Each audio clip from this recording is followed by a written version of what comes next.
Da ponazorite princip gibanja geometrijskega telesa oloida, skupaj spojite dva skladna kroga. Kako morata biti spojena, da se bo kljub neovalni obliki telo po klancu kotalilo naravnost navzdol? Je to slika A, slika B, slika C ali slika D? Tole je nekaj za vse ljubitelje geometrije.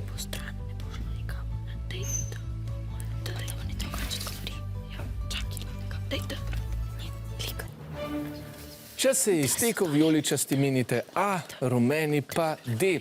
Sledi zgodba o oloidu z naslovom Na klancu. Upam, da bo konec srečnejši kot v Cankarjevi izvedbi. Imam 8 krogov, ki so spojeni drug z drugim, vsaka dva na svoj način.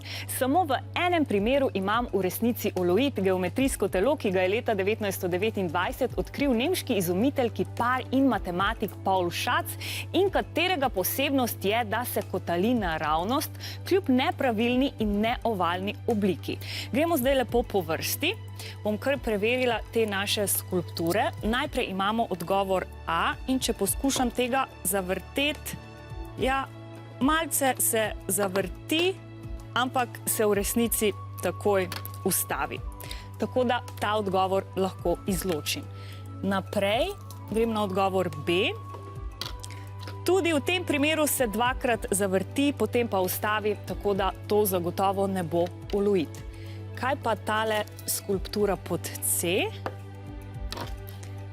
Tudi tukaj se ne zgodi nič posebnega oziroma se takoj ustavi. Tako da vse te tri odgovore sem izločila. Ostal mi je samo še odgovor D, kjer pa že takoj vidimo, da sta kroga lepo pravokotno spojena drug na drugega, kar pomeni, da središče enega kroga leži na krožnici drugega kroga.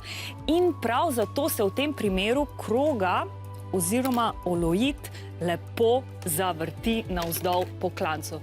Razdalja med središčem enega in središčem drugega kroga je enaka dolžini polmera. Tako ustvarite skupno središčno os, ki je enaka dolžini 3 polmerov, kar predstavlja središčno os valja. Če preverimo še enkrat, vidimo, da se oloid super lepo vrti. Danes se oblika in princip delovanja oloida uporablja kot propeler v navigaciji, pri cirkulaciji, črpanju in čiščenju vode in tako naprej. Zelo priročna in dobrodošla oblika, tako kot je zelo priročnih in dobrodošlih 10 novih točk za rumeno ekipo. Bravo, čestitke!